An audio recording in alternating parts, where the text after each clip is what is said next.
In the final hours of his life, Muammar Gaddafi found himself not in a palace, but trapped in a small drainage pipe, surrounded by rebels, betrayed by his own people. As bombs fell and gunfire erupted, Gaddafi faced the inevitable. But who was responsible for his brutal end? This is the shocking, never-before-seen truth about the last moments of the Libyan dictator. The year is 2011. Muammar Gaddafi, the once powerful dictator who had ruled Libya for over 4 decades, now finds himself on the edge of defeat. His empire is collapsing, and what once seemed invincible is now crumbling under the weight of a nation's fury. It all began with the Arab Spring, a wave of uprisings that swept across the Middle East, toppling long-standing dictators. In Libya, it started with peaceful protests, but Gaddafi's reaction was anything but peaceful. His security forces responded with violence, turning peaceful demonstrations into brutal massacres. The country descended into chaos as Gaddafi refused to relinquish his grip on power. Cities like Benghazi became battlegrounds. His loyalists fought fiercely, but the opposition grew stronger by the day. As rebels seized control of eastern Libya, the world watched in horror as Gaddafi's forces bombed civilian neighborhoods, using heavy artillery to break the resistance. The bloodshed spread, and Libya descended into civil war. But Gaddafi wasn't going to go down easily. Even as the rebels closed in on his strongholds, he remained defiant. In the final months of his reign, Gaddafi took refuge in his hometown, Sirte, surrounded by loyalists and a shrinking number of fighters. He believed Sirte could be his last stand, a fortress where he could make his final stand against the uprising. However, Gaddafi's fate was sealed. NATO airstrikes were relentless, targeting his military infrastructure, cutting off supply routes, and weakening his forces. Meanwhile, the National Transitional Council, the rebels' political arm, rallied support both domestically and internationally. By August 2011, the capital, Tripoli, had fallen, and Gaddafi had fled, leaving behind his once impenetrable compound. But where was he now? Hidden deep in the desert, waiting for the inevitable? At this point, Gaddafi is on the run, isolated and desperate. But what happens next will shock you. The man who had ruled Libya for over 40 years is about to face the most brutal moment of his life. Stay with us as we unravel the deadly final hours of Muammar Gaddafi. By September 2011, Gaddafi's grip on Libya had all but disappeared. Tripoli, the capital, had fallen into rebel hands, and the National Transitional Council, NTC, had become the recognized government of Libya. With his regime disintegrating, Gaddafi knew the end was near, but he refused to surrender. In the midst of the chaos, Gaddafi's last refuge was Sirte, a city he had personally developed and cherished. He saw it not only as his hometown, but as his final stronghold, the last place where he could make his final stand. The streets were littered with remnants of the war, and Sirte had become a fortress. Loyalist fighters from his own tribe, the Gaddafi, surrounded the city, but the pressure was mounting. Rebel forces, aided by NATO's continued airstrikes, were closing in. Despite the overwhelming odds, Gaddafi's decision was clear. He would not leave Libya. His final moments would be spent in his homeland, even if it meant facing death. But there was one problem. Sirte was no longer the city he had once known. It was surrounded, isolated, and the rebels were inching closer. By mid-October, Gaddafi made the decision to escape the city. It was a desperate gamble, to flee to the south, towards the desert, and attempt to cross into Niger, where several members of his regime had already taken refuge. In the dead of night, on October 19, 2011, Gaddafi, along with a small convoy of loyalists, tried to slip away from the rebel siege that had tightened around Sirte. The plan was simple: use the cover of darkness to avoid detection, travel south to safety, and escape the inevitable capture. But unknown to Gaddafi, NATO forces had been monitoring his every move. Their intelligence was precise, and they knew exactly where the convoy was headed. As the convoy navigated the western outskirts of Sirte, it was spotted by NATO surveillance drones. The operation to capture Gaddafi was already set in motion. What Gaddafi didn't know was that the world was watching, and his fate was already sealed. In the early hours of October 20, the convoy was struck, first by drones, then by fighter jets. Gaddafi's escape had failed. The end was coming for him, but how would it unfold? The deadly pursuit had begun. As Gaddafi's convoy pushed forward in the cover of night, hoping to evade the relentless siege of Sirte, the atmosphere was tense. The convoy, a mixture of pickup trucks and SUVs, moved cautiously, each vehicle carrying fighters armed with heavy weapons and Gaddafi's inner circle. It was a fragile hope, a desperate bid for escape. But Gaddafi's movements had not gone unnoticed. NATO surveillance drones had been tracking the convoy's movements for hours, and the US MQ-1 Predator drone high above the Libyan desert was waiting for the perfect moment. As the convoy reached the western edge of Sirte, it was locked onto by NATO's intelligence teams. At around 8:30 a.m., as the convoy reached a vulnerable stretch of road, the first strike came. A Hellfire missile fired from a Predator drone hit the lead vehicle, bringing the convoy to an immediate halt. Explosions erupted in the dry, barren landscape as fire and debris scattered across the road. Vehicles were destroyed instantly, some overturned, others catching fire. The convoy's movement was paralyzed. French Mirage jets descended from the skies. Their laser-guided bombs targeted the rear of the convoy, hitting multiple vehicles and further scattering the defenders. Gaddafi's men, now outgunned and overwhelmed, found themselves trapped, caught between NATO airstrikes and the incoming rebel forces. The once proud leader, once feared across the world, was now just another fugitive with nowhere to run. But amid the chaos, some of Gaddafi's most loyal bodyguards managed to drag him from the wreckage, and the group made a desperate attempt to flee on foot. Covered in dust, bloodied and wounded from the airstrikes, they took shelter in an old drainage pipe just off the road. This tiny, claustrophobic space, once a means of carrying water, would now serve as Gaddafi's refuge, but only for a short time. Every minute spent in the pipe brought them closer to their end. The sounds of explosions and distant gunfire echoed in the background. The war that had torn Libya apart was now closing in on its most infamous figure. The rebels, armed and determined, were already on the hunt. Reports surfaced that Gaddafi's location had been traced from bloodstains and footprints leading from the wreckage of the convoy. The rebels had surrounded the area, their search methodical and intense. But Gaddafi's luck had run out. A small group of rebel fighters from Misrata, heavily armed and determined, spotted the entrance to the drainage pipe. They approached cautiously, aware that this was the moment they had been waiting for, the capture of the man who had ruled Libya with an iron fist for so long. The rebels immediately surrounded him, pointing rifles at his disoriented figure. Gaddafi, now a broken man, seemed to understand that his time had come. His final moments were not those of a victorious leader, but of a man caught in the consequences of a life built on brutality. As Gaddafi was dragged from the pipe, the world watched. But what would happen next, which shocked the globe? His final moments were far from dignified. Muammar Gaddafi, the man who had ruled Libya for over 40 years, was now a helpless prisoner. Dragged from the drainage pipe by rebel fighters, his body was battered and bloodied, his movements sluggish and uncoordinated. The world that had once feared him now witnessed him at his lowest point, a dictator in the final throes of defeat.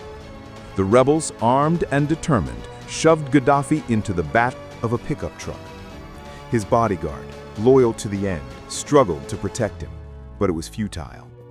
As Gaddafi sat slumped in the truck, surrounded by his captors, the scene was chaotic. The truck made its way through narrow streets, with the furious crowd surrounding it. Angry Libyans, some who had suffered under his regime, surged forward, hitting the truck with fists and sticks. The air was thick with hostility, and the atmosphere was charged with a sense of justice, but also raw revenge. The dictator, once a man of great power, was now nothing more than a symbol of a broken regime. His face was bloodied, his hair matted with dirt, and his eyes flickered with a mixture of confusion and defiance.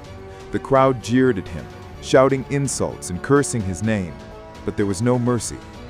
His once invincible image had been shattered, and the man who had ruled with fear and violence was now powerless, a prisoner to the very people he had oppressed for so long.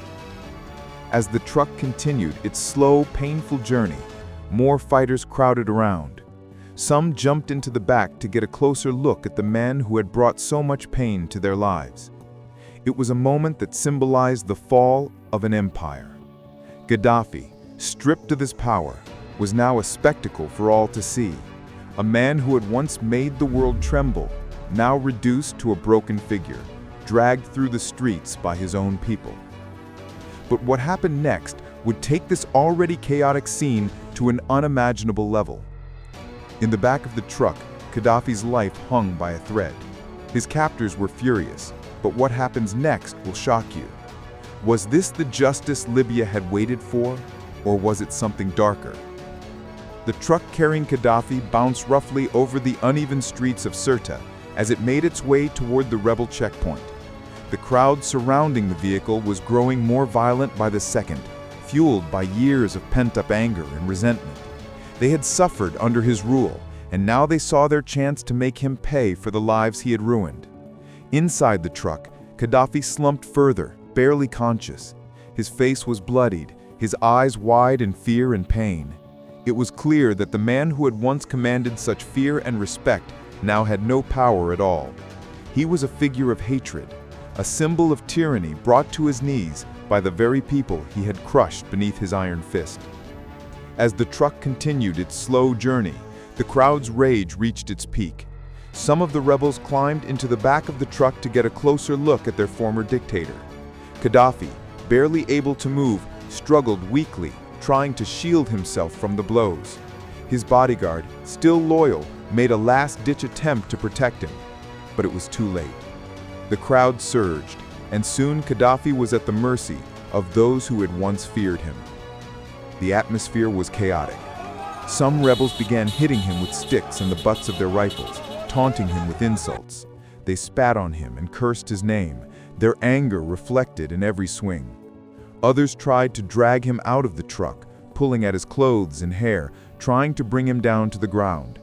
Amidst the confusion and violence, a gunshot rang out. The exact details of Gaddafi's death remain unclear. Some say the shot was fired in the heat of the moment, a trigger pulled by a rebel overcome with anger. Others speculate that the shot was deliberate, an execution carried out in a moment of brutal justice. Whatever the truth, the result was the same. Muammar Gaddafi, the man who had ruled Libya with terror for over 4 decades, was dead. The truck continued its journey toward the NTC checkpoint, but Gaddafi's life had already ended. The brutal, chaotic execution of a dictator had been completed. With Gaddafi's death, the world was left to grapple with the aftermath. But what happened next, how his body was handled, would shock even more. The people of Libya weren't finished with Gaddafi yet. Gaddafi's death marked an end to an era, but his body became a symbol of his brutal rule and the anger of the Libyan people. As news of his death spread across the country, emotions ran high. For many, it was a moment of vindication. The man who had brought suffering to so many was finally gone, and the streets of Libya erupted in a mix of relief, celebration, and for others, revenge. But instead of the dignity afforded to a fallen leader, Gaddafi's body was subjected to a brutal display that would forever stain his legacy. His lifeless, bloodied form was thrown into the back of a pickup truck, the same vehicle that had transported him to his humiliating capture. Rebel fighters, some of whom had fought in the brutal siege of Sirte, surrounded the truck, eager to see the dictator who had ruled with an iron fist finally brought to the streets like a common criminal. As the truck made its way through the streets of Misrata, thousands of people lined up to catch a glimpse of the man who had once terrified them. Some shouted in joy, others with contempt. Cameras flashed, recording the moment for history, while Libyans from every corner of the country gathered to witness the end of the tyrant. His body was covered in blood and bruises, with his shirt torn and pants soaked. The once feared leader, who had ruled with unparalleled cruelty, was now a spectacle for all to see. A man who had once made the world tremble, now reduced to a broken figure, dragged through the streets by his own people. For 3 days, Gaddafi's body remained on display in a refrigerated meat locker in Misrata, the city that had suffered so much during the war. People from all over Libya came to see him, some to make sure he was truly dead, others to take photographs or videos of the moment they had waited for. The country was divided, with some viewing the public display of Gaddafi's body as a form of retribution, while others saw it as a deep violation of the dignity they had long been denied. The brutal irony of it all was not lost on anyone. Gaddafi, who had once sought to instill fear in others, had now become the object of public shame and ridicule. His own death had become a spectacle, a gruesome reminder of the horrors of his regime and the way it had treated the people of Libya. But the public display was just the beginning of the controversy. With Gaddafi's body at the center of a national debate, the question remained, what would become of the fallen dictator's remains? After 3 days of being on public display, Gaddafi's body was finally taken for burial. But the question of where to lay the former dictator to rest became a highly charged issue. For many in Libya, Gaddafi's death represented the end of an oppressive era, but his burial would become another point of contention, one that would highlight the continuing divisions within the country. The National Transitional Council, which had now assumed control of Libya, had to handle the logistics of his burial carefully. On one hand, there were those who believed that Gaddafi should be buried with some form of respect, as a former head of state. On the other hand, many Libyans saw him as an irredeemable tyrant who deserved nothing less than total disgrace. For these people, a secret, unmarked grave was the only fitting end for the man who had ruled through fear and brutality. In the early hours of October 25th, Gaddafi's body was transported to a remote desert location in western Libya. The exact burial site remains a mystery to this day, fueling speculation and conspiracy theories. Some believe that his grave was kept secret because of the desire to prevent any form of public tribute or martyrdom. Others suggest that his body was disposed of quickly to avoid further anger from the Libyan people, who were still dealing with the emotional aftermath of the war and the chaos it had left behind. For weeks, the controversy surrounding Gaddafi's burial continued to stir debate. Libyans who had lived through the horrors of his regime felt that his burial should serve as a symbol of justice, not one of honor. For others, the lack of a proper burial was yet another act of retribution, further deepening the wounds left by his reign. Internationally, Gaddafi's death and the handling of his remains also stirred criticism. Some felt that a trial would have been a better way to settle the score, as it would have given Gaddafi a platform to defend himself, though that would have been an uncomfortable spectacle for many.